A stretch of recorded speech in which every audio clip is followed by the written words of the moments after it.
हमारे साथ मीनाक्षी लेखी जी भी जुड़ गई हैं। मीनाक्षी लेखी जी, देखिए जो अभी तक रुझान सामने आ रहे हैं उसमें एक तस्वीर तो साफ दिखाई दे रही है कि एनडीए ने बड़ी बढ़त बनाई हुई है। हमारे आंकड़ों के मुताबिक जो बढ़त है उसमें 292 तक पहुंच रहे हैं, यानी सरकार बनती दिख रही है। लेकिन इसके भीतर अगर हम आंकड़ों की बात करते हैं तो उसमें कई जगहों पर बहुत सरप्राइजिंग नतीजे सामने आ रहे हैं। उत्तर प्रदेश जैसे एक प्रदेश है जहां पर तस्वीर बहुत हद तक बदली हुई दिखाई दे रही है। दिल्ली में 7 की 7 सीटें एग्जिट पोल में दिख रहा था कि बीजेपी जीत रही है, लेकिन अब वैसी स्थिति नहीं है। एक सीट पर फिलहाल लगातार इंडिया गठबंधन आगे चल रहा है, कुछ में लगातार कांटे की टक्कर बनी हुई है। ये जो स्थिति है इसको आप किस तरह से आंकती हैं? देखिए, मैं लोकतांत्रिक व्यवस्था के पक्ष वाले लोगों में से हूँ और मुझे लगता है कि जनता जो भी तय करती है उसका हमें एक्सेप्ट करना चाहिए और जहाँ कुछ कमी है या कुछ भी है वो बात की मंथन का विषय है, वो होना चाहिए। इसमें कोई बहुत सरप्राइजिंग इसलिए नहीं है कि एनडीए अपनी सरकार बना रही है, जो बहुत अच्छी बात है और बेहतरीन बात है कि तीसरी बार अगर एनडीए सरकार बना रही है और प्रधानमंत्री मोदी जी प्रधानमंत्री बन रहे हैं तो ये हमारे लिए बहुत ही खुशी का विषय है। मीनाक्षी मैम, मैं आपके पास आ रहा हूं। निशांत बोल रहा हूं। सेंसेक्स इस वक्त 3000 पॉइंट नीचे गिरा है। इस वक्त की बड़ी खबर, सेंसेक्स को ये डेटा ठीक नहीं लग रहा है जो आंकड़े आ रहे हैं। लेकिन ma'am, first of all congratulations, तीसरी बार भी ये नंबर्स लाना बड़ी बात है, ये अपने आप में एक बहुत बड़ा अचीवमेंट है। लेकिन बेस्ड ऑन दिस ट्रेंड अभी जो आप देख रही हैं, क्विक 2 और 3 लर्निंग्स आपके हिसाब से क्या है? देखिए, पहली बात तो मैं ये कहना चाहती हूँ कि जो ट्रेंड हम अभी देख रहे हैं वो ट्रेंड नहीं है पूरा। उसका कारण है कि कई सेक्शंस में बॉक्सेस खुलते हैं और वो एक पर्टिकुलर लोकेलिटी के अंदर की जो लोकेलिटी है उसका ट्रेंड बताते हैं, नॉट नेसेसरली ओवरऑल ट्रेंड बताते हैं। जब तक 50% का आंकड़ा आप नहीं अचीव करते, जब तक आपके 10-12 राउंड नहीं हो जाते, तब तक आप सही पिक्चर नहीं डिपिक्ट कर सकते। तो जो पिक्चर अभी चल रही है एक ट्रेंड है, लेकिन ये यही होगा ज़रूरी नहीं है। मेरे को लगता है कि और फेरबदल बाकी है। दूसरी चीज़ कि आप सब लोग के मन में जी बोलिए आप पूरी करिए अपनी बात।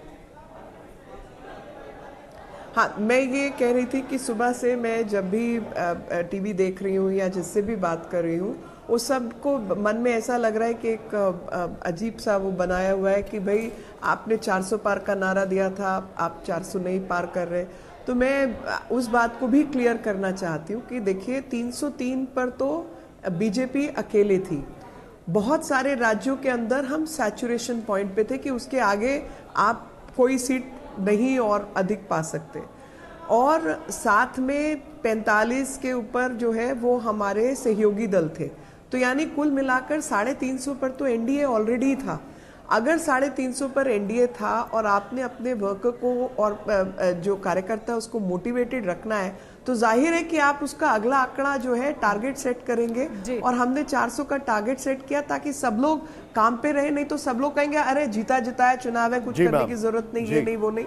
तो 350 से 400 का आप टारगेट इसलिए सेट करते हैं। तो अच्छा मीनाक्षी जी एक सवाल बना रही है, it's a good news. Meenakshi ji एक सवाल, क्योंकि अभी हमारे डेटा एनालिस्ट जो थे वो एनालिसिस कर रहे थे और उन्होंने ये बताया कि अभी इलेक्शन कमीशन के डेटा के हिसाब से 232 बीजेपी आगे चल रही है 232 सीटों पर। उनकी एनालिसिस ये है कि इस बार बहुमत का आंकड़ा मुमकिन है बीजेपी ना छू पाए। ये स्थिति जो है ये कितनी बदलाव वाली है आपके हिसाब से? और ऐसे में क्या बीजेपी वाकई, क्योंकि बहुमत का आंकड़ा नहीं आएगा तो वो स्थिति तो नहीं होगी जो 2019 में थी सरकार में? नहीं, स्थिति वो क्यों नहीं होगी? एनडीए की सरकार तो बन ही रही है ना जी, और वो तो प्री पोल अलायंस है। तो प्री पोल अलायंस से आप ऐसे तो उसको आप हिला देंगे, कुछ और कर देंगे, ऐसा नहीं होता है। प्री पोल अलायंस के अपने नियम होते हैं। ये प्री पोल अलायंस है, एनडीए की सरकार बन रही है और मुझे पूरा भरोसा है कि जब तक हम 10वें-12वें राउंड में पहुंचेंगे तो और ज्यादा क्लैरिटी होगी। Ma'am, thank you very much. और जो खुशी की बात है वो ये है कि just let me make one comment. Show please go ahead. बोलिए। देखिए, मेरे को खुशी है कि भारत का लोकतंत्र जो है 140 करोड़ लोगों का चुनाव करवाना और उसमें से 100 करोड़ के आसपास आपके वोटर होना, ये अपने आप में दुनिया को दिखाने जैसी चीज है। क्योंकि कोई भी इतनी बड़ी जनसंख्या वाला देश जो है वो लोकतांत्रिक नहीं है। अगला नंबर जो लोकतांत्रिक का है उसके और आपके बीच में ही 100 करोड़ का अंतर है। तो ऐसी स्थिति के अंदर मुझे लगता है कि it's a cause of celebration, number 1। Number 2, जो लोग कल तक ईवीएम को दोषारोपित कर रहे थे, क्या उनको अभी अक्ल आई है या नहीं आई है, या वो अभी भी ईवीएम के ऊपर चिल्ला चिल्ली कर रहे हैं? You've actually nailed it. 40 बार इसको चैलेंज कर You've चुके actually हैं, तो nailed it, शर्म का ma'am. विषय और है। ये You've actually nailed it कि ये ईवीएम ठीक हो गई कि नहीं हो गई। Thank you Meenakshi ma'am, thank you so much for joining us. लेकिन मैं अपने ग्राफिक टीम से रिक्वेस्ट करूंगा, प्रोडक्शन टीम से, कि एक डेटा चर्निंग के लिए हमें दिया जाए, वो है डाउन साउथ का। डाउन साउथ का ग्राफिक्स हमें जरूर दें, मैं जिसमें केरल, आंध्रा, कर्नाटक, तमिलनाडु, यहां का डेटा, तेलंगाना डेटा जरूर जानना चाहूंगा, क्योंकि उसमें एक बड़ा इंटरेस्टिंग स्टोरी है। लेकिन आप सभी लोगों की अब दिल की धड़कनें जो है वो स्टेबल हो गई होंगी। लेकिन जो हमारा ईसीजी है वो क्या कह रहा है, वो ये है, वो ईसीजी ये कह रहा है बहुमत 272 और एनडीए इज क्रूजिंग इजली 294। देखिए, इन रियल टर्म्स अगर बात की जाए, थर्ड टर्म में 294 इज नॉट बैड। 400 का टारगेट दिया गया था, 294 तक आ गए हैं। अभी लास्ट मोमेंट का ही कुछ चेंजेस हो सकते हैं, लेकिन बहुत टेक्टोनिक चेंजेस होंगे ऐसी उम्मीद कम है।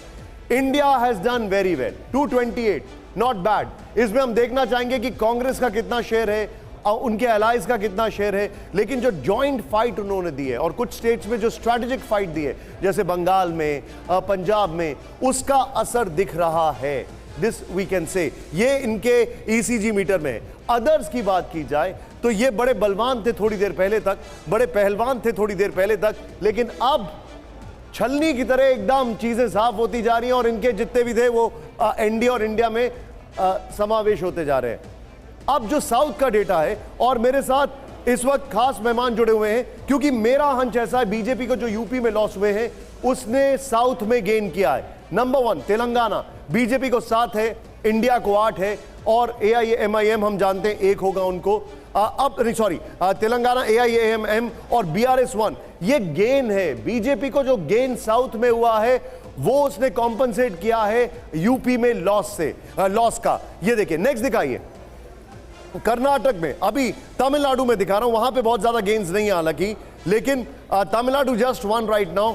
यहां पर बहुत अच्छा परफॉर्मेंस है इन दोनों का, एडीएमके का और इंडिया अलायंस का। लेकिन जो अगली जगह जहां पर बीजेपी को फायदा हुआ साउथ में, वो देखिए, तेलंगाना आपने देखा, कर्नाटक एंड आंध्रा, इसको जरा ध्यान से देखिएगा, एंड केरल ऑल्सो। ये देखिए, कर्नाटक में बीजेपी 21, मतलब India alliance 21 which is India alliance 21 which is good, India 7, क्योंकि ये बड़ा इंपॉर्टेंट था इनके लिए। वहां पर आप जानते हैं सरकार किसकी, उसके बावजूद भी एनडीए 21 है। नेक्स्ट दिखाइए, हम बात कर रहे हैं तेलंगाना, आंध्रा और केरल की। दिखाइए जरा, जो लॉसेज हुए हैं उनको यूपी में, उससे उन्होंने कहां पर कॉम्पनसेट किया है, क्योंकि 294 after bad performance in UP बड़ा मुश्किल होता है। आंध्रा 20 सीट्स एनडीए, टीडीपी की इसमें ज्यादा सीट्स हैं, लेकिन ये इनके एनडीए के लिए बहुत बड़ा अचीवमेंट है 20 सीट्स लाना आंध्रा में। एंड मैं आपको बता दूं, आंध्रा में दादा ने हमें अभी बताया, TDP has almost sweep the state elections, यानी आई जस्ट सेड दैट। ये देखिए, टीडीपी ने उसको स्वीप किया है। नेक्स्ट दिखाइए, इसके साथ अभी मैंने वो बताया अपने दर्शकों को, केरल, यहां पर 2 सीटें मिली हैं बीजेपी को, एलडीएफ 1, इंडिया 17।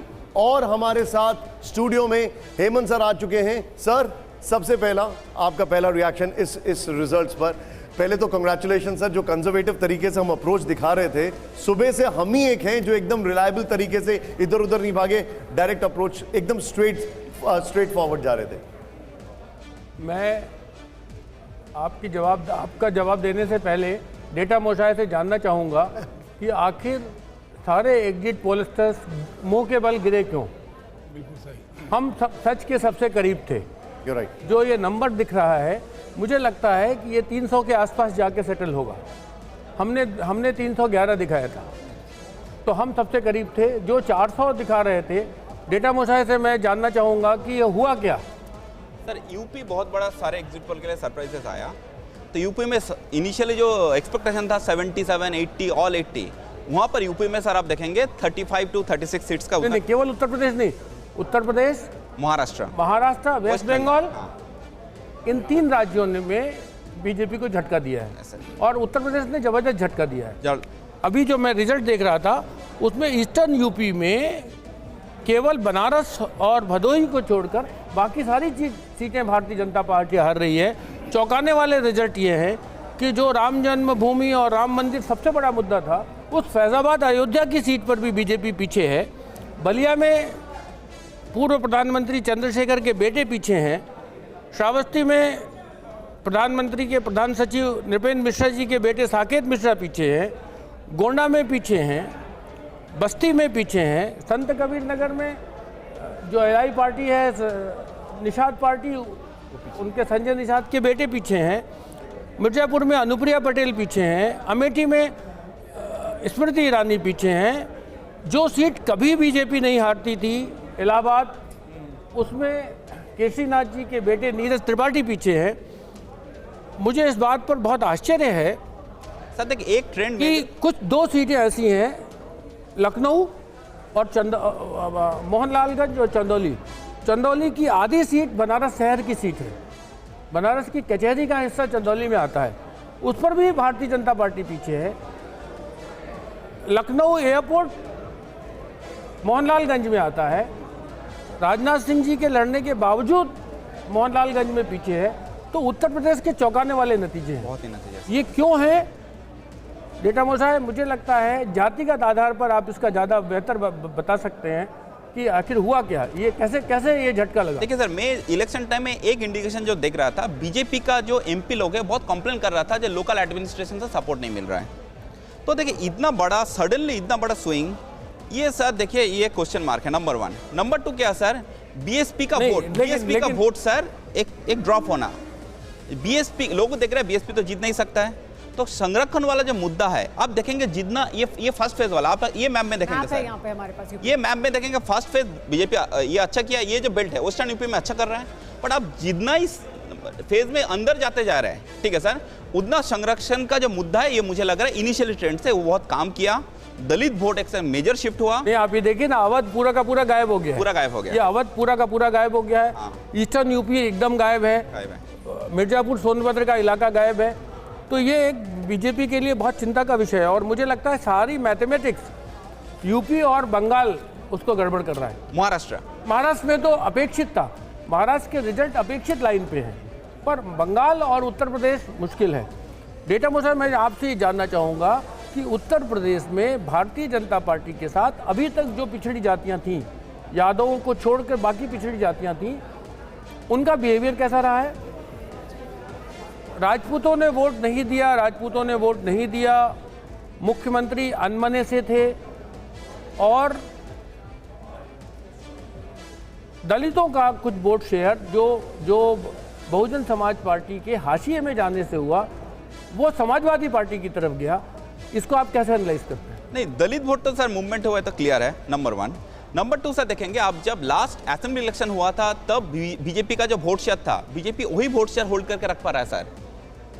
आप देखेंगे 43% वोट शेयर था बीजेपी का, 40 to 43। आप देखेंगे वही वोट शेयर आ रहा है। तो एडिशनल कुछ ऐड नहीं हो पा रहा है। नेशनल इशू शायद नहीं था इसलिए ऐड नहीं हो पा रहा है। नहीं, दोनों के वोट शेयर लगभग बराबर है, 42%। नहीं, मैं बोल रहा हूँ सर लास्ट असेंबली इलेक्शन में जो 2021 में जो असेंबली इलेक्शन यूपी में हुआ तब बीजेपी का जो वोट शेयर था और आज 2024 में बीजेपी का जो वोट शेयर है सेम है। तो जो असेंबली टू पार्लियामेंट में जो जंप होना चाहिए, आरएलडी ऐड करना, एसबीएसपी ऐड करना, निषाद पार्टी ऐड करना, अपना दल सोनियाल ऐड करना, ये जो सोशल कोalition करने का कोशिश किया वो काम नहीं दिया। वो इस बार टूटा है, उस बार टूटा है। इस बार 14 के बाद पहली बार टूटा है। पहली बार टूटा। और क्यों टूटा है, कौन कौन सी जातियां गई हैं, ये बड़ा इंटरेस्टिंग होगा इसको देखना। क्योंकि मैंने पहली बार उत्तर प्रदेश को मैं पिछले 35 वर्ष से रिपोर्ट कर रहा हूँ, पहली बार मैंने यादव लैंड में फिरोजाबाद, मैनपुरी, इटावा, कन्नौज, इसमें दलितों को यादवों के साथ वोट करते हुए देखा। अब आप देखेंगे सर कांग्रेस का नंबर देखिए सर, कांग्रेस 7 या 8 सीट में आ गया है। शायद कांग्रेस का कोई सोचा भी नहीं था। 3-4 आप पूछते थे जो कितना सीट आ सकता है, 3-4 बोलता था। तो मतलब सर एक दलित वोट जो कांग्रेस का फ्लेवर में मूव हुआ, ये क्लियरली दिखाई दे रहा है, number 1। Number 2 sir, Kurmi vote आप देखेंगे, गोंडा सीट कौन जीत रहा है सर? सपा। कौन कैंडिडेट है? कुर्मी।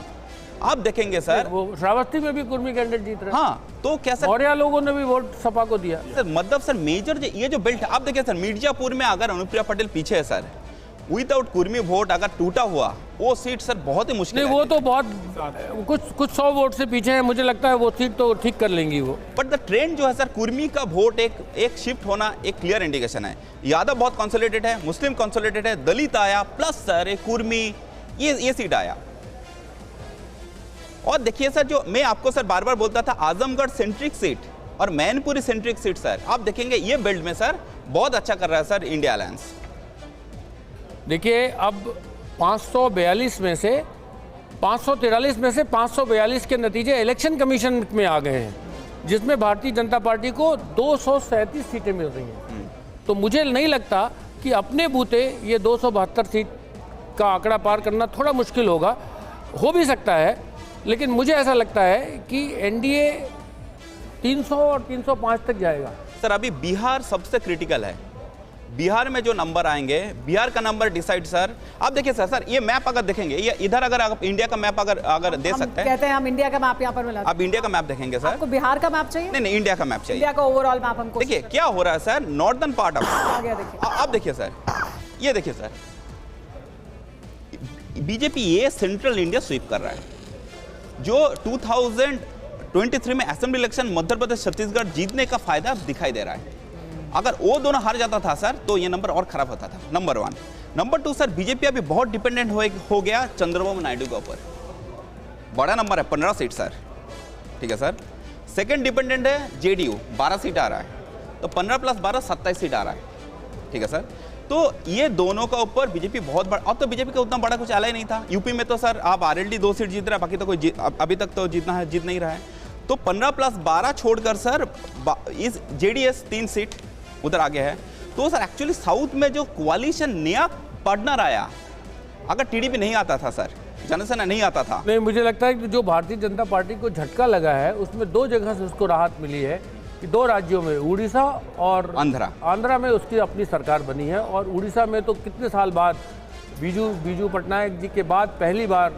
आंध्र प्रदेश, उड़ीसा, अभी तक बिहार का नंबर बीजेपी के लिए बहुत एनकरेजिंग है सर। बिहार का नंबर भी इनकरेजिंग है और मुझे लगता है सर ये कर्नाटक का नंबर भी ठीक ही है। सर देखिए, अभी देखिए सर, ये जो पैच आ रहा है, ये पैच देखिए बीजेपी तक घिरा हुआ है, आप समझ रहे हैं ना सर। बाकी जगह में ये जो पैच है, इधर पूरा क्लीन स्वीप मार रहा है। मतलब गुजरात बहुत अच्छा हो रहा है, एमपी अच्छा हो रहा है, छत्तीसगढ़ अच्छा हो रहा है, इधर उड़ीसा अच्छा हो रहा है, ठीक है सर। तो जो ट्राइबल वोट मुझे लग रहा है सर, वो ट्राइबल वोट गुजरात से लेकर एमपी होकर छत्तीसगढ़ आप उड़ीसा तक, ये ट्राइबल वोट बहुत अच्छा इनको मिला है। ट्राइबल वोट से इस बार बीजेपी 200 क्रॉस किया ट्राइबल वोट के लिए सर। नहीं तो सर बीजेपी का 200 क्रॉस करना मुश्किल हो जाता है ट्राइबल वोट में सर। 52 सीट्स है सर, आप देखिए सारे सीट ट्राइबल बेल्ट में 52 सीट्स हैं, 52 सीट्स जो जिस पर आदिवासी फैसला करते हैं। और देखिए सर, ये बेल्ट आप देखेंगे गुजरात का ट्राइबल बेल्ट से लेकर आप देखेंगे एमपी, आप उड़ीसा। नहीं तो इस आदिवासियों पर भारतीय जनता पार्टी ने काम भी बहुत किया है। बट आदिवासी ने सर झारखंड में छोड़ दिया। जेएमएम का अरेस्ट का सर आपका एक रिवर्स एक रिएक्शन मिल रहा है। और झारखंड में छोड़ने के लिए वेस्ट बंगाल में भी जंगल महल में टीएमसी जीत गया। तो आदिवासी का वोट झारखंड और वेस्ट बंगाल में अलग है, बट उसका नीचे अब जब आ रहा है उड़ीसा अलग है सर, छत्तीसगढ़ फुल दे रहा है। नहीं, लेकिन झारखंड में आदिवासी निर्णायक नहीं है, आदिवासी निर्णायक है छत्तीसगढ़ में। I agree sir. और शायद इसीलिए भारतीय जनता पार्टी ने छत्तीसगढ़ में चीफ मिनिस्टर बनाया आदिवासी को, राष्ट्रपति बनाया आदिवासी को। उसका असर आपके इस ग्राफ में दिखाई दे रहा है सर। और एक सर आप देखेंगे सर, ये देखिए झारखंड का, देखिए ये जो ट्राइबल जो सीट है लूजिंग, बीजेपी इज लूजिंग। तो क्या हो रहा है झारखंड में, क्या हो रहा है सर, ट्राइबल भी 28-30% है। ट्राइबल सीट में सर झारखंड वेस्ट बंगाल में सारे सीट बीजेपी लूज कर रहा है, ठीक है सर। और एक सर मणिपुर में देखिए सर बहुत इंटरेस्टिंग है, जो इनर मणिपुर जो सीट हिंदू डोमिनेटेड है, मेताई डोमिनेटेड है, उधर बीजेपी ट्रेलिंग हो रहा है। मणिपुर देखिए सर। और आसाम में भी सर जितना खराब सोचा था सर उतना खराब नहीं गया, आप देखेंगे असम में गया है। तो मणिपुर का एक इंपैक्ट इस बेल्ट में नॉर्थ ईस्ट में पड़ा है। नॉर्थ ईस्ट जितना स्वीप करने सोचा था उतना उस तरीके से स्वीप नहीं हुआ। और गौरव गोगोई लीड है, जो आसाम जोरहाट, जो मतलब सर क्या कांग्रेस को एक नेता मिल गया जो हेमंत बिस्वा शर्मा को टक्कर देगा, एक नेता मिल गया। अभी सर सब कुछ डिपेंडेंट है बिहार। बिहार में 40 सीट में एनडीए को सर उधर मेरा सर 32 33 में लीड है। हरियाणा और राजस्थान में बीजेपी को जो झटका लगा है उसको आप कैसे देखते हैं? पूरा जाट निकल गया सर। जो राहुल कासवान को टिकट कटने के बाद उस एरिया में जो जाट में चर्निंग चालू हुआ सर, उसका चलते हुए बीजेपी को एटलीस्ट 5-6 सीट सर बीजेपी नुकसान करके दे रहा है। आप देखेंगे, ये देखिए सर, पूरा आप देखेंगे जो वसुंधरा राजे का एरिया छोड़कर आप देखेंगे बर्मीर चला गया, गंगानगर जा रहा है, ये गंगानगर सीट होगा, चूरू, सीकर, झुंझुनू जा रहा है। आप देखिए ये बेल्ट पूरा जाटव बेल्ट है, अलवर बेल्ट है, भरतपुर बेल्ट है। आप देखेंगे ये सब पूरा जाटव मुस्लिम मीना धौसा, ठीक है सर, ये पूरा सीट जा रहा है। पुष्पेश जी, ये पार्थ प्रतिम दास हैं और बाबू मोशा है अब तो। और ये इन्होंने जातियों का बहुत सघन अध्ययन किया है देश में, और किन जातियों का किस पार्टी के प्रति कैसा व्यवहार रहा है, लंबे समय से ये अध्ययन करते रहे। मैंने इनका नाम रखा है डेटा मोशा है, क्योंकि डेटा के प्रति ये इतने ज़्यादा कॉन्शियस हैं और डेटा से ये कुछ भी प्रिडिक्ट करते हैं। तो मैं आपसे ये जानना चाहूँगा कि राम मंदिर एक बड़ा मुद्दा रहा है, 500 साल का संघर्ष खत्म हुआ, मंदिर बन गया, उसका देश को लोकार्पण हो गया। इसके बाद भी इस चुनाव में राम मंदिर कहीं मुद्दा बनता हुआ नज़र नहीं आया। अगर उसमें भी नज़र नहीं आया, अब मंदिर का जो शहर है उसमें भी भारतीय जनता पार्टी पिछड़ रही है, और पूरे के पूरे अवध इलाके में भी वो वैसा नहीं कर रही है जैसा पिछली बार किया था। इसकी वजह क्या है? ठीक है, मतलब सर जो आप कौन सा मुद्दे में वोट कर रहा है, रियल मतलब एक इमोशनल इशू, तो मुझे नहीं लग रहा सर इलेक्शन इमोशनल इशू में लोग वोट किया। ठीक है सर, ये जो इशू है पेपर लीक, जहां पर आप देखें सर, आप यूपी में खराब कर रहे हो लेकिन बिहार में उतना खराब नहीं कर रहे हो। बिहार में नहीं खराब, तो क्या सर जो जातिगत समीकरण जहां पर आप सेट किया, बिहार में जेडीयू बीजेपी अच्छा है, साथ में मांझी को लिया, साथ में पासवान को लिया, साथ में कुशवाहा को लिया, जातिगत समीकरण बैठ गया सर। आंध्रा देखिए बहुत अच्छा किया। उड़ीसा में देखिए सर क्यों हो रहा है, नवीन पटनायक के अगेंस्ट इतना साल का एंटी इनकम्बेंसी है। तो इलेक्शन इज वेरी लोकल, ठीक है सर। और लोकल इलेक्शन में सर पेपर लीक मुझे लग रहा है यूपी में बहुत नुकसान किया। अग्निवीर स्कीम का सर उतना बड़ा इंपैक्ट मुझे अभी तक दिखाई नहीं दिया, ठीक है सर। बट पेपर लीक, छुट्टा जानवर, ये जो इशू हम लोग हर टाइम सोचता था सर छुट्टा जानवर इशू बन जाएगा, इशू बन जाएगा, इशू बन जाएगा, इस बार बन गया सर। क्योंकि सर आप अमेठी में जब घूमेंगे लोग बोलता था भाई हर किसी का खेती में छुट्टा जानवर इज एन इशू। तो क्या सर यूपी का लोग इमोशनल इशू छोड़कर ये इंडिकेशन थोड़ा सा है रियल इशू में वोट किया, और इसीलिए सर ये एक सरप्राइजिंग नंबर है जो किसी ने प्रेडिक्ट नहीं कर पा रहा था, ये नंबर आ रहा है। लेकिन ये जो 232 234 का ओवरऑल अभी हम देख रहे थे सीटों का आंकड़ा, जिसमें इलेक्शन कमीशन की वेबसाइट पर भी 232 234 पर आगे चल रही है बीजेपी, 236 हो गया है वो। ये ट्रेंड क्या बता रहा है? और उत्तर प्रदेश में तो ये बहुत ही चौंकाने वाला है। 34 सीटों पर समाजवादी पार्टी आगे है, 7 पर कांग्रेस आगे है, यानी 41 सीटों पर आगे है इंडिया गठबंधन, और आरएलडी और बीजेपी को जोड़े तो 38 सीट, एनडीए को 38 और इंडिया को 41। तो सर देखिए अभी भी ये 4th round 5th round count हो रहा है। तो सर अगर ये ट्रेंड अभी सर ये बहुत अब हम कॉल नहीं कर सकता सर किसका सरकार बन रहा है। मतलब सर क्या थोड़ा और वेट करना। नहीं, सरकार बनने पर तो कोई मुझे नहीं लगता कि ये आंकड़े सरकार बनने पर कोई सवाल खड़े कर रहे हैं। मैं आपको फिर बता रहा हूँ, मतलब ये आंकड़े सेटल होंगे 300, 305, 310 तक। नहीं, मैं मतलब बीजेपी का अकेला मतलब इसमें तो अकेला बहुमत तो मतलब ऑलमोस्ट अभी इम्पॉसिबल ही दिखाई दे रहा है। आपका कहना है कि नहीं होगा? नहीं होगा, अकेले दम पर नहीं होगा, एनडीए के साथ मिलकर। मतलब मैं जो बोलना चाहता बिकल अकेला दम। अभी क्या सर बीजेपी डिपेंडेंट होगा अलायंस के ऊपर, ठीक है सर। और तब क्या होगा सर, कौन किसको अलायंस को, अभी नीतीश कुमार मतलब इतना प्रेडिक्टेबल अलायंस नहीं है। आपने थोड़ी देर पहले ये भी आशंका जताई थी कि फिर उस स्थिति में क्या एनडीए के जो ये आप मुझे बता सकते हैं, आप अगर अपने चार्ट पर जाके कि दलितों का मूवमेंट कैसा रहा है इस चुनाव में, क्योंकि देश में 146 सीटें ऐसी हैं, 146 सीटें जिसमें दलित मैटर करते हैं, 20% से ज़्यादा है। अभी सर और सुनिए, और संविधान बचाने का मैसेज सबसे ज़्यादा वो सक्रिय थे उस पर। जो कांग्रेस का कैंपेन था कि 400 सीटें आई तो संविधान बदला जाएगा, इसका सबसे ज़्यादा इम्पैक्ट दलित वोटरों पर था। वो राहुल गांधी किताब लेके जाते थे, वो कहते थे ये किताब बदल जाएगी, और तो उससे उनको लगता था कि किताब बदल जाएगी और हमारा आरक्षण चला जाएगा। ये अगर आप मुझे एनालाइज करके बताएं। एक बात बता रहा हूँ सर, आप इधर ही सर ऑल इंडिया लेवल में सर, तो सर पिछले चुनाव में क्या था और अभी कैसा हुआ? तो सर देखिए 146 सीट्स ऐसा है जहां पर एससी वोट 20% से ज्यादा है सर, ये ऑल अक्रॉस इंडिया में। अभी देखेंगे सर, मैं वोट शेयर में चला जाता हूँ क्योंकि पूरा सीट का अभी तक टैली नहीं आएंगे।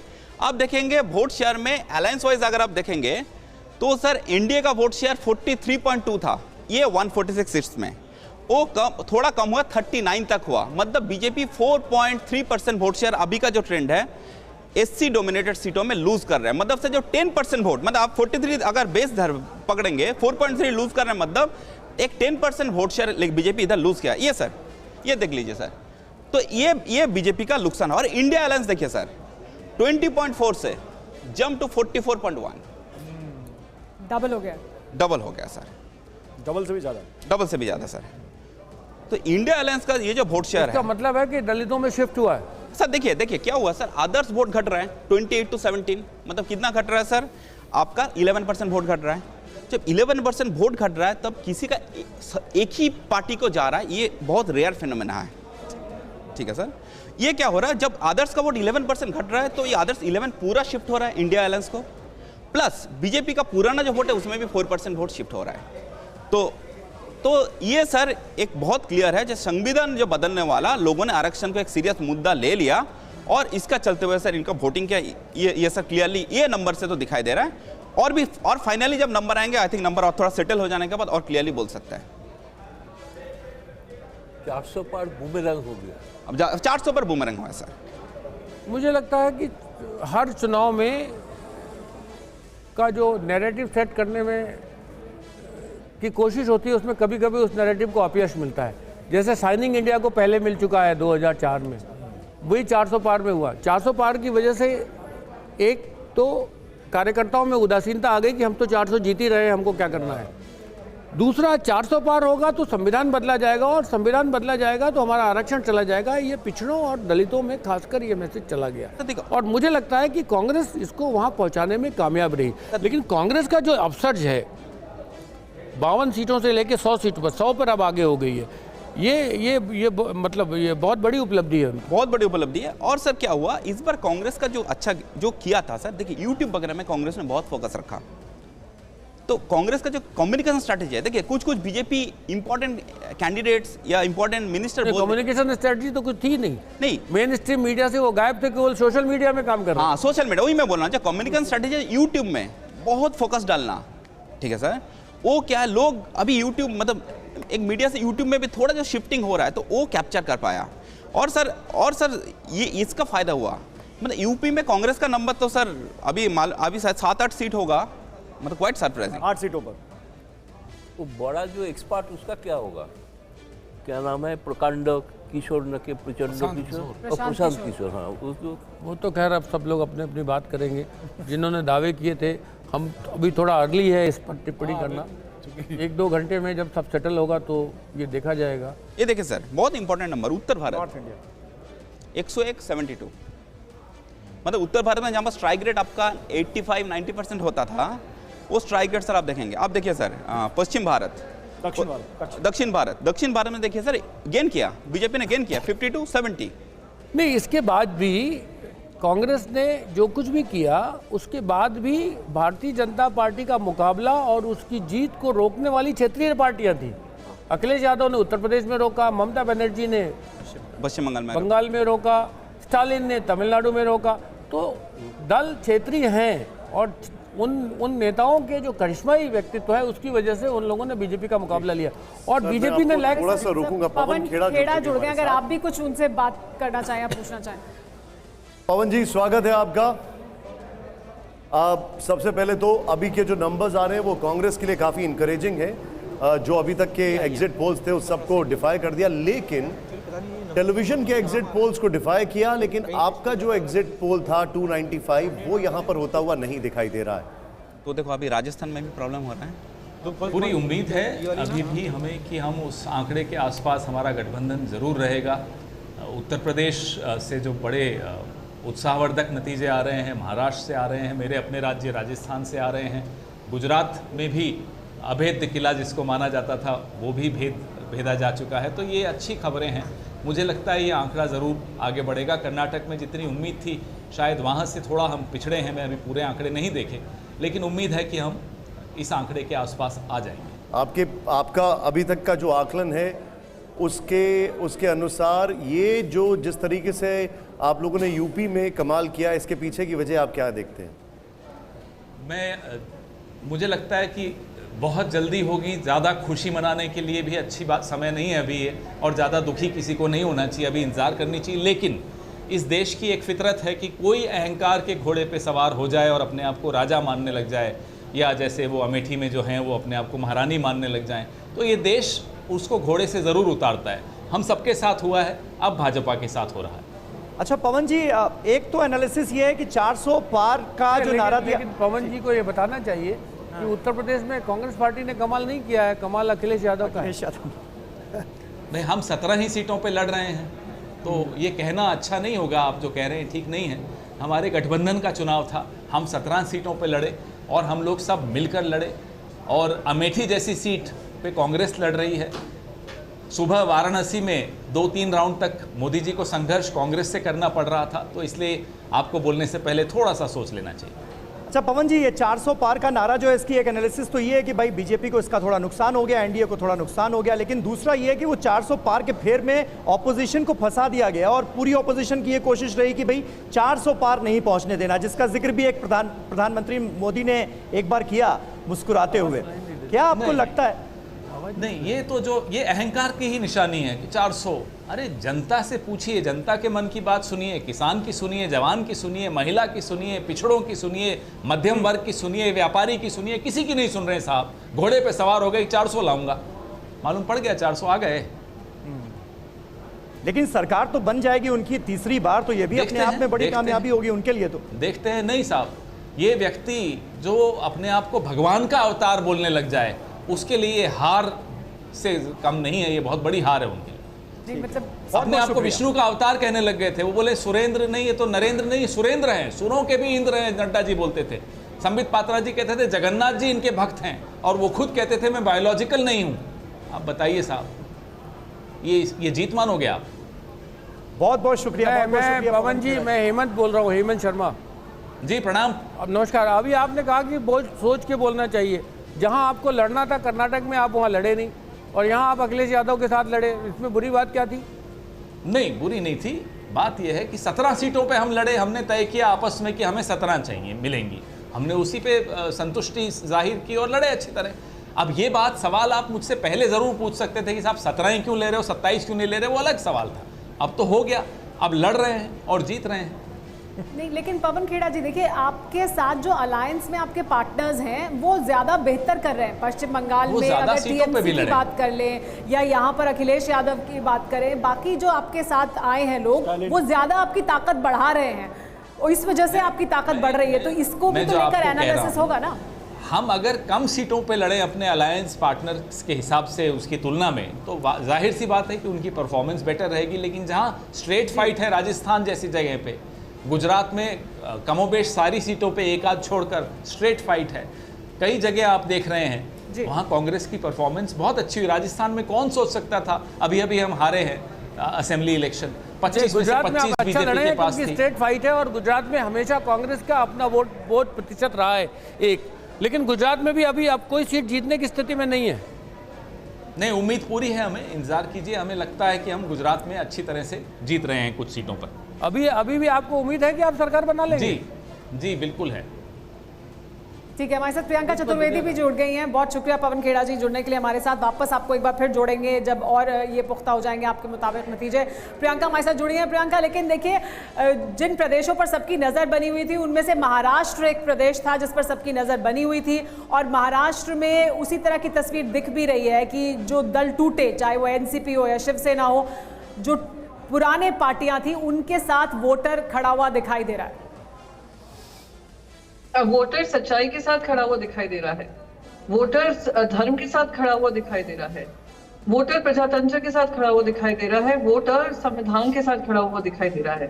कि एक पार्टी जिसने अपने आप को संविधान के ऊपर समझने लग गए हों, जो खुद प्रधानमंत्री अपने आप को भगवान का स्वरूप मानने लग गए हों, जो प्रजातंत्र के उसूलों का दुरुपयोग कर रहे हो, एजेंसीज का दुरुपयोग कर कर या सुप्रीम कोर्ट के वर्डिक्ट को अलग कर कर, उसको जनता ने सबक सिखाया है। जनता ने बताया है कि हमारा भी विवेक है और हमारा वोट निर्णय करता है कि हम आपको कितनी जिम्मेदारी देंगे।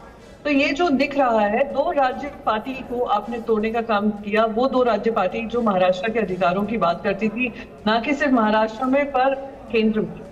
तो इन दुरुपयोग कर करके पैसे के बल पे, धन के बल पे, सत्ता के बल पे आपने जो काम किया है उसका जनता ने आपको जवाब दिया। वो भी इंतजार कर रही थी लेकिन प्रियंका जी, वोट आने का समय आए, हम आपको जवाब देंगे। बीजेपी फिर प्रियंका भी जी, अच्छा कर रही है।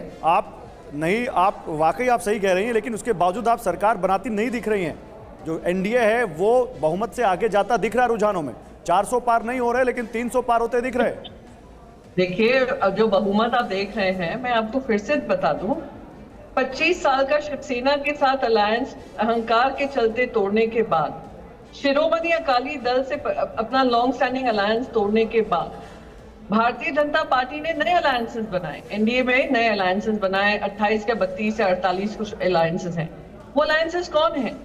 वो अलायंसेस वो हैं जिनको डराकर, धमकाकर, उनको ईडी एजेंसीज को देकर उनको अपने साथ में किया है। मैं आपको कह दूं कि मोमेंट ऑफ कुछ समय की बात है, कुछ घंटों की बात है, ये अलायंस पार्टनर्स भी इनसे हटकर हमारे साथ जुड़ जाएंगे। ये सरकार हमारी बन रही है और ये मैं शुरुआत से ओवर कॉन्फिडेंस से नहीं बोल रही हूँ। जनता के विवेक को ध्यान में रख करके जब जब देश में अहंकार आया है, जब जब देश में तानाशाही आई है, जनता ने फिर से वो बैलेंस बनाया है और वो बैलेंस आपको दिख रहा है। तो सरकार शाम तक क्या रूपरेखा होगी वो दिखाई देगा। राजीव अगर रंजन जी, हमारी सरकार नहीं भी बनती है, हमने एक कड़ी टक्कर दी है और अब केंद्र सरकार में आपन धापी नहीं हो सकती है। जिस तरीके से 150 मेंबर्स ऑफ पार्लियामेंट को आपने सस्पेंड कर कर आपने बिल्स पास कर दिए रातों रात, नोटबंदी कर दी रात के 8 बजे पर, आपने जीएसटी ऐसा लागू कर दिया जो देश के खिलाफ हो, आपने फेडरल स्ट्रक्चर को खत्म करने का काम किया। ये सबको ट्रैक पे लाने की जिम्मेदारी होगी, हम सबकी होगी। जी बहुत शुक्रिया प्रियंका चतुर्वेदी जुड़ने के लिए। लेकिन राजीव रंजन जी, प्रियंका चतुर्वेदी कह रही हैं कि जो अभी हैं अलायंस पार्टनर, देखिएगा वो भी हट जाएंगे। तो क्या ऐसा हो जाएगा? आप भी तो अलायंस पार्टनर हैं। देखिए, अलायंस के पार्टनर्स को तो ये नहीं बचा पाए और मैं मानता हूँ कि ये 300 के आसपास का जो आंकड़ा है, अभी कुछ सीटें तो और बढ़ेंगी। और नेशनल डेमोक्रेटिक अलायंस प्रधानमंत्री जी की लोकप्रियता के बावजूद उन्हें अपने गठबंधन के साथियों को जोड़ने में उनकी दिलचस्पी थी और उसके नतीजे भी आज आपके सामने हैं। बिहार में नीतीश कुमार जी का जुड़ना और आंध्रा में नायडू साहब का जुड़ना, और मैं समझता हूँ महाराष्ट्र में जो एनसीपी अजीत पवार ग्रुप है और शिंदे ग्रुप जो शिवसेना का है, ये एक भूमिका का निर्वहन ये कर रहे हैं। हमारा ये मानना है कि इंडिया गठबंधन में जो जिस तरीके का बिखराव शुरुआती था उसको वो संभाल नहीं पाए। उन्होंने अपेक्षा से बेहतर करने की कोशिश की है, लेकिन भारतीय जनता पार्टी तीसरी बार जनादेश के लिए जा रही थी और उन्होंने उन राज्यों की पहचान की जहां उनको साझेदारों की जरूरत थी। ठीक है, लेकिन जब साझेदारों का जिक्र होता है ना राजीव रंजन जी, अभी थोड़ी देर पहले हमारे डेटा एनालिस्ट ये बता रहे थे कि भाई मुमकिन है इस बार भारतीय जनता पार्टी को अपने दम पर बहुमत ना मिले, मतलब वो 272 का आंकड़ा नहीं पार कर पाए, और उस स्थिति में फिर एनडीए के जो सहयोगी दल हैं वो छिटक भी सकते हैं, ये आशंका जताई जा रही है। नहीं, देखिए, अगर आपको याद होगा तो अटल बिहारी वाजपेयी जी की एनडीए की सरकार में जो गठबंधन के साथी दल थे उनकी भूमिका बहुत बड़ी थी और जनादेश अभी भी मैं मानता हूं भारतीय जनता पार्टी 272 का हासिल करने में उन्हें उम्मीद अभी भी है और वो पा सकते हैं। अभी जो आपके रुझान हैं, अभी कितने राउंड्स किस कॉन्स्टिट्यूंसी में बचे हैं उस पर बहुत कुछ आखिरी परिणाम निर्भर करेगा, लेकिन इतनी बात तय है कि तीसरी पारी नरेंद्र मोदी जी को देश ने आशीर्वाद स्वरूप दे दिया है और गठबंधन का अर्थ दिख रहा है। इस गठबंधन में प्रभावकारी भूमिका नीतीश कुमार जी, मतलब तेजस्वी यादव ने जो कहा था कि 4 जून को नीतीश कुमार का रुख फिर बदल सकता है, ऐसा कुछ तो नहीं होने जा रहा ना, क्योंकि बहुमत का आंकड़ा तो एनडीए के पक्ष में जाता नजर आ ही रहा है। देखिए, सबसे पहली बात तो यह है कि इंडिया के इस पूरे परिणाम में अगर अब तक के जो निष्कर्ष आप निकाल सकते हैं, तेजस्वी यादव सबसे ज़्यादा फिसड्डी साबित हुए हैं तेजस्वी यादव ने उम्मीद जो उनसे लोगों की थी उसके अनुरूप परफॉर्म नहीं किया, और शायद इसीलिए कि बहुत क्लैरिटी नहीं था, वो लगातार नीतीश कुमार जी को लेकर लोगों को गुमराह करने की कोशिश कर रहे थे। नीतीश कुमार जी की सरकार की उपलब्धियों को अपने नाम करने की कोशिश कर रहे थे। जनता ने एक जांचा परखा नेतृत्व तो देखा था, और ये बिहार की सच्चाई है कि नीतीश कुमार जी जिस गठबंधन के चेहरे के तौर पर होते हैं, उस गठबंधन को बिहार ठीक है। और राजीव जी, आपके साथ साथ महुआ मांझी भी हमारे साथ जुड़ी हुई हैं, जेएमएम की नेता। महुआ जी, किस तरह से आप देख रही हैं झारखंड में जो आपकी पार्टी की परफॉर्मेंस है? अभी मुकाबला जो है वो बराबरी का लग रहा है झारखंड में। बिल्कुल, आपने देखा होगा कि कोल्हान जो महत्वपूर्ण सीट है, जहां कांग्रेस की प्रत्याशी को भाजपा ने अपनी तरफ कर लिया था, वहां पर जुबा मांझी जी जो जेएमएम की कैंडिडेट है महागठबंधन की, वो 37,972 मतलब लगभग 40,000 वोटों से आगे जा रही हैं। ये बहुत जीत है, क्योंकि पहले से ही वहाँ हमारे जेएमएम के 5 विधायक थे। तो ये जाना हुआ सीट है जहाँ पर हम लोग जीतेंगे। और यहाँ पर जिस तरह का रुझान है, उसमें आपको मैं बता दूं कि खूंटी से कालीचरण मुंडा जी, अर्जुन मुंडा जी को पीछे छोड़कर आगे बढ़त उन्होंने हासिल की है, वो कांग्रेस के हैं। विजय हाजरा जी जेएमएम के हैं, जो राजमहल सीट से आगे चल रहे हैं। गोड्डा में प्रदीप यादव जी हैं, कांग्रेस की सीट से वो आगे चल रहे हैं। सुखदेव भगत जी हैं लोहरदगा में, वो भी कांग्रेस से हैं। तो इस तरह से झारखंड की स्थिति बहुत मजबूत है, और हमें पूरी उम्मीद है कि जिस तरह से पूरे देश में इंडिया गठबंधन काफी सीटों में आगे बढ़ रही है, झारखंड में भी हम बहुत आगे। आपको क्या लगता है, बीजेपी ने जिस तरह से हेमंत सोरेन के जेल जाने के बाद उन्हें भ्रष्टाचार के एक बड़े चेहरे के तौर पर पेश किया, उसका असर जनता में नहीं हुआ उस तरह से, या फिर कोई सहानुभूति फैक्टर काम कर गया वहां?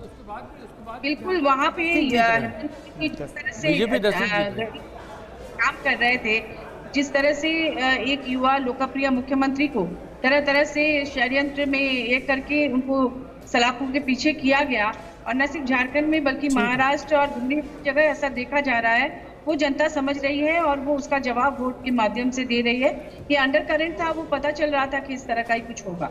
और झारखंड में स्थिति बहुत अच्छी है इंडिया गठबंधन की, और हम लोग अच्छी खासी संख्या में यहाँ से सीट हासिल करेंगे।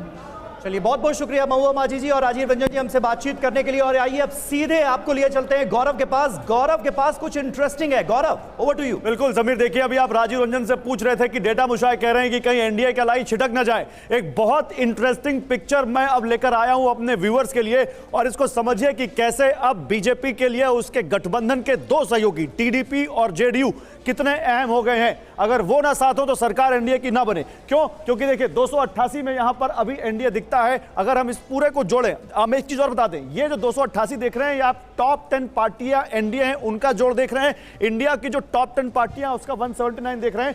जो रियल पिक्चर और जो पूरी पिक्चर है वो ऊपर आपको दिख रही है। अब आप देखिए 294 को भी आप मान ले तो 22 सीटें 72 से 272 से ऊपर यहां पर दिखती हैं एनडीए की। लेकिन अगर टीडीपी की 16 और जेडीयू की 15 निकाल दें तो फिर यह बहुमत से भी कम हो जाएगा डेटा। यहां पर यह बहुत इंटरेस्टिंग पिक्चर हो गई है। टीडीपी यानी चंद्रबाबू नायडू और जेडीयू यानी नीतीश कुमार, इनकी मिलाकर 31 सीटें होती हैं। और अगर ये 31 सीटें यहां पर आ जाएं तो आप ऊपर देखिए 228 और 31 बहुमत के बिल्कुल करीब पहुंचते हैं। यहां पर फिर पूरी जो सरकार बनाने की जो पूरी कुंजी है, जो आप कह सकते हैं किंग मेकर अदर्स हो जाएंगे। ये बहुत इंटरेस्टिंग पिक्चर हो गई है। ये एनडीए को अगर आप टॉप 10 को दे जोड़ें तो 288 आता है, लेकिन 294 पर अभी एनडीए आगे है। लेकिन उसमें टीडीपी 16 पर और जेडीयू 15 पर 31 सीटें हैं, जबकि एनडीए केवल 22 सीटें अभी आगे है। यानी अगर ये 2 अलाई यहां से हटते हैं और इस 228 जो आप देख रहे हैं इस पर जाते हैं तो ये करीब करीब 260 के आसपास पहुंचता है, 259 के आसपास। और ये बहुत बड़ा सेटबैक हो सकता है। हालांकि ये होगा नहीं होगा थोड़ा मुश्किल लगता है, लेकिन अभी फिलहाल ये ऐसा एनडीए की पिक्चर है। यानी बीजेपी अपने दम पर अभी 250 का आंकड़ा पार नहीं कर पा रही है। बीजेपी अपने दम पर यहां अभी आप देखिए करीब यहां पर 36 से 40 सीटें यहां पर कम दिखती है बहुमत से, जो कि बीजेपी 303 से बहुत नीचे है। यानी यहां पर आप ये कह सकते हैं कि करीब 60 से 66 सीटें बीजेपी की कम हो रही हैं पिछली बार से 303 सीटों से, और ये बीजेपी के लिए तो एक बड़ा सेटबैक है। अब एनडीए और इंडिया की ये पिक्चर, कांग्रेस देखिए 93 अभी 100 पर थी, अभी 93 पर है। कांग्रेस अगर अभी जैसे टैली सेटल होती है उसमें अगर बढ़ती है, अगर एसपी की सीटें 35, यहां पर डीएमके 19, शिवसेना उद्धव ठाकरे 10, यहां पर एनसीपी 8, ये जो बड़े अलाइज हैं ये यहां पर अगर इंडिया के साथ हटते हैं और ये कहीं उधर चले जाते हैं एनडीए की तरफ, तो वहां एनडीए और मजबूत हो जाएगा। ये भी आपको देखना होगा कि क्या शिवसेना उद्धव ठाकरे को लेकर बात है, शरद पवार है, 18 सीटें इन दोनों के पास दिख रही हैं। अगर ये दोनों उधर जाते हैं तो एनडीए और मजबूत हो जाएगा। अब सारी जो गणित है, चाहे वो इंडिया हो या एनडीए, कांग्रेस हो या बीजेपी, सारी गणित जो है वो अब अलाइज पार्टनर के हाथों में है। निशांत।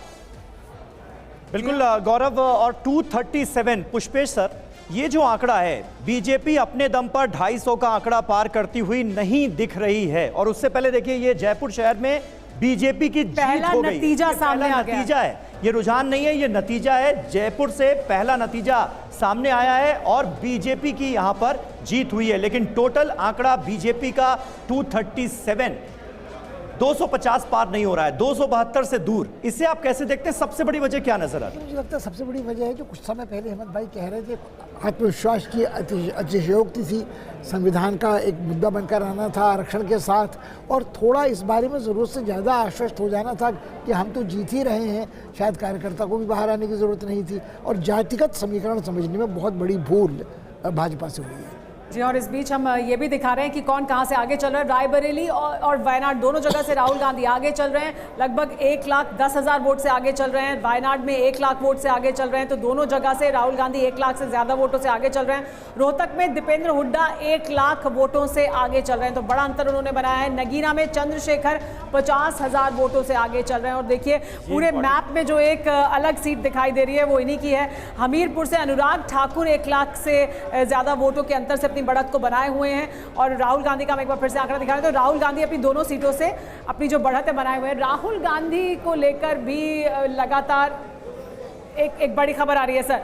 कांग्रेस जेडीयू और टीडीपी से बात करेगी। देखिए इसके बारे में अभी चर्चा हो रही थी। राजीव रंजन जी हमारे साथ मौजूद है। सूत्रों के हवाले से खबर मिल रही है कि कांग्रेस पार्टी जेडीयू और टीडीपी से बात करेगी। तो देखिए ये इंपॉर्टेंट है जयशंकर जी, इसे आप कैसे देखते हैं? कांग्रेस पार्टी ने तो एनडीए के सहयोगी दलों पर डोरे डालने शुरू कर दिया, इसका मतलब दोनों पलटी मारने में बड़ा उस्ताद हैं। नीतीश कुमार हो चाहे चंद्रबाबू नायडू हैं, इसलिए संभावना नजर इसलिए संभावनाएं नजर आती हैं। कब किधर चले जाएंगे, इधर उनको दिखाई देगा कि देखिए दोनों का सेकुलर क्रीडेंशियल्स तो है, उसको कोई आप डिनाई नहीं कर सकते हैं। इसलिए ऐसा जब अगर कोई बन रहा होगा माहौल, ऐसा कोई समीकरण बन रहा होगा जिससे कोई सेकुलर गवर्नमेंट उस ढंग की बन सकती हो, तो उधर वो जाएंगे। वो अभी थोड़ी देर पहले ही हम सर इसका जिक्र कर रहे थे, आपको दोनों का सेकुलर क्रेडेंशियल कैसे हो सकता है? दोनों का कुर्सी क्रेडेंशियल है, सेकुलर कैसे हो सकता है? नीतीश कुमार नहीं 4 साल में 4 बार इधर उधर गए, आप कह रहे हैं उनका सेकुलर क्रेडेंशियल है। अगर सेकुलर होने का मतलब यही है कि कुर्सी के लिए हर साल इधर उधर किया जाए, मैंने कहा पेशेवर है वो पलटी मार। कुमार विक्रांत बिहार में उनका चेहरा सेकुलर ही रहा। पार्टी के इंतजामकार लोगों से इसका मतलब वाकिफ नहीं है। हो सकता है इस दौरान इंडिया गठबंधन के 2-3 लोगों से बात हो चुकी हो, और हो सकता है पहले से उन्होंने बात करके रखी हो। हमारे साथ कुमार विक्रांत। और दूसरी बात, मैं दूसरी बात एक बात कर रहा हूँ, इस चुनाव में इंडिपेंडेंस का बड़ा रोल है, बहुत बड़ा रोल है। निर्दलीय उम्मीदवार डेटा मोजा है, निर्दलीय उम्मीदवार इतनी ज्यादा, बाड़मेर से रविंद्र भाटी, सांगली से विशाल पाटिल, पूर्णिया से पप्पू यादव, काराकाट से पवन सिंह, खुड्डूर साहिब से अमृतपाल सिंह, जो खालिस्तान समर्थित संगठन के बड़े नेता हैं, जो जेल में हैं, वो सब आगे हैं। सिवान से हिना साहब, तो ढेर सारे लोग हैं जो निर्दलीय उम्मीदवार जीत रहे हैं, जो आदर्श जीत रहे हैं। उनकी संख्या मुझे लगता है कि 20 के आसपास होगी। बेटा मोसा, तुमको क्या लगता है कि इतने इंडिपेंडेंट उम्मीदवार? फाइनल है सर, मुझे लग रहा है इतना इंडिपेंडेंट आएगा नहीं, मतलब सांगली का ही शायद। अभी सब आगे हैं, अभी सब आगे हैं। रविंद्र सिंह भाटी आगे पीछे हो रहे हैं, बाकी सब आगे हैं। नहीं, भाटी का सीट देखा हूँ सर, वो 10% वोट से पीछे है, तो परसेंटेज मैनेज नहीं होगा, ठीक है सर। बट क्या 2 कॉर्नर फाइट हो रहा है सर? आप देखेंगे इंडिया और इंडिया में, इसमें इंडिपेंडेंट कैंडिडेट को निकलना बहुत मुश्किल है, ठीक है सर।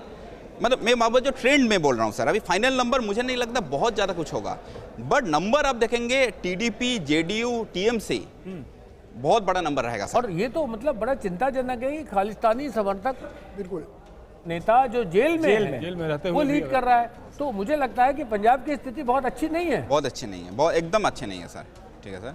और थोड़ा पुराना पोलराइजेशन वाला सिचुएशन है। कुमार विक्रांत का रुख करना होगा हमें जल्दी से। कुमार, ये बताइए, ये जो अभी खबर आई है जेडीयू और टीडीपी से बात करेगी कांग्रेस पार्टी, ये पूरी खबर है क्या और किस लिए बात होगी? क्या संभावनाएं तलाशने की कोशिश शुरू हो चुकी हैं?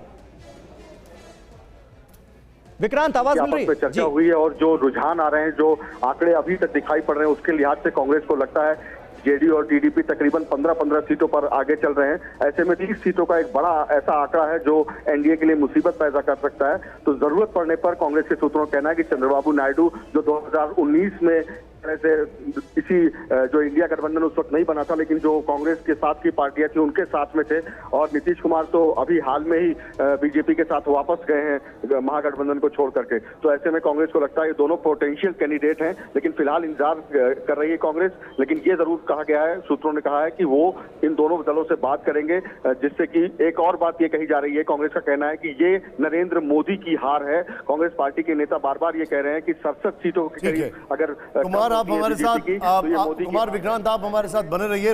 राशिद अलवी जी हमारे साथ आ चुके हैं। राशिद अलवी जी, स्वागत है आपका।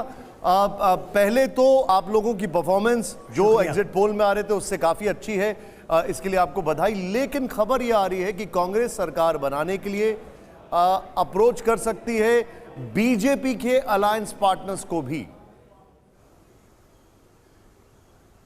देखिए, फैसला तो कांग्रेस पार्टी की हाईकमांड करेगी, लेकिन मैं इस हित में हूँ, टीडीपी से भी बात करनी चाहिए और करेंगे, और चंद्रबाबू नायडू से भी बात करेंगे, और मुझे ये भी उम्मीद है कि वो दोनों के दोनों हमारे साथ आ जाएंगे। आज बड़ा सवाल ये है कि बीजेपी को सरकार बनाने से किसी भी कीमत पे हमें रोकना पड़ेगा। आज उनकी 235-36 सीटें आ रही हैं, सारा दारोमदार एलाइज के ऊपर है। भारतीय जनता पार्टी की बड़ी हार है। बनारस के अंदर देश का प्रधानमंत्री 40-50 हज़ार वोटों से आगे चल रहा है। इससे अंदाज़ा किया जा सकता है कि भारतीय जनता पार्टी के खिलाफ देश के अंदर क्या माहौल है। यूपी के अंदर देखिए, ये पहला इलेक्शन है जहां पे बीजेपी कम्युनल नहीं राशिद अलवी जी को करेक्ट कीजिए। बनारस में प्रधानमंत्री नरेंद्र मोदी 1 लाख वोटों से ज्यादा से आगे हैं। राशिद जी, प्रधानमंत्री मोदी 1 लाख से ज्यादा वोटों से आगे चल रहे हैं बनारस में। अब 1 लाख से होंगे, अभी पहले 50,000 से थे। अरे भाई, तो जो पोस्टल बैलेट खुला हुआ था तो उतना ही से तो होंगे। हाँ, लाखों वोटों से आप अगर इसी में खुश हो रहे हैं जीते थे। लेकिन मैं खुश नहीं हो रहा हूं। मैं आपको बता रहा हूं कि बीजेपी की स्थिति क्या है। उत्तर प्रदेश के अंदर देखिए क्या हो रहा है। पहली बार है कि जब यूपी के अंदर कम्युनल इलेक्शन नहीं हुआ। भारतीय जनता पार्टी की तमाम कोशिशों के बावजूद हिंदू मुसलमान नहीं कर पाए। राम मंदिर का मुद्दा नहीं चला, 370 का मुद्दा नहीं चला, 3 तलाक का मुद्दा नहीं चला। अलवी साहब देखिए, मैं राशिद अलवी साहब, मैं एक चीज आपसे जानना चाहूंगा। जब आपके फेवरेबल ट्रेंड्स आते हैं तो आप लोगों की जो लैंग्वेज है, जो इंटरप्रिटेशन है, वो चेंज हो जाता है। मैं बिल्कुल भी 1% भी सरकाज़म यूज नहीं कर रहा हूं, बिल्कुल भी सरकास्टिक नहीं हूं। मुझे आज क्या आपकी पार्टी या आपकी पार्टी के नेता बोल सकते हैं हम लोगों को कि अब ईवीएम ठीक से काम कर रही है? देखिए, ये एक अलहदा सवाल है। नहीं, मैंने इसलिए पूछा क्योंकि आपने कहा अभी आपके फेवर में आया तो आप लोग कह रहे हैं कि कम्युनल नहीं था इलेक्शन। आपके फेवर में आ रहा है तो आप कह रहे हैं कम्युनल नहीं था। अगर नहीं आता तो आप इसको कम्युनल बोलते। मैं ये कहिए कि अभी ये ईवीएम आपने ईवीएम पे सवाल किया। मेरा अब आप मुझे बोलने नहीं दे रहे। बोलिए। ईवीएम पे आपने सवाल किया। मेरा ईवीएम पे मेरा कभी भरोसा नहीं रहा है। और कल जब एग्जिट पोल आए तो मुझे बहुत शक और शुबा पैदा हुआ कि यह एग्जिट पोल 400 तक बीजेपी को ले जा रहा है, जो जमीनी सच्चाई से बिल्कुल परे है। क्या कोई बड़ी कॉन्स्पिरेसी तो नहीं हुई है? अगर कल की मेरी बाइट आप ANI की देखेंगे तो मैंने यही कहा है। लेकिन अभी तक जो नतीजे आ रहे हैं उससे मैं कह सकता हूं कि इलेक्शन ईमानदारी के साथ। ठीक है। नहीं, लेकिन कल शाम तक तो इलेक्शन कमीशन के सामने शिकायतें की जा रही थी। इलेक्शन कमीशन पर भी सवाल उठ रहा था, पूरी जाहिर चुनाव है वो प्रक्रिया पर सवाल शिकायतें उठ की रहा था। जाएंगी। जो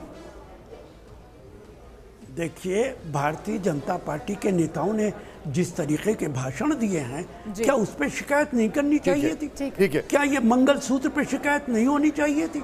क्या मुसलमानों को ठीक है राशिद जी, infiltrators बहुत बहुत बताया जा शुक्रिया रहा है, उस पे हमारे शिकायत साथ आपका, आप जुड़ने के लिए। All the best sir.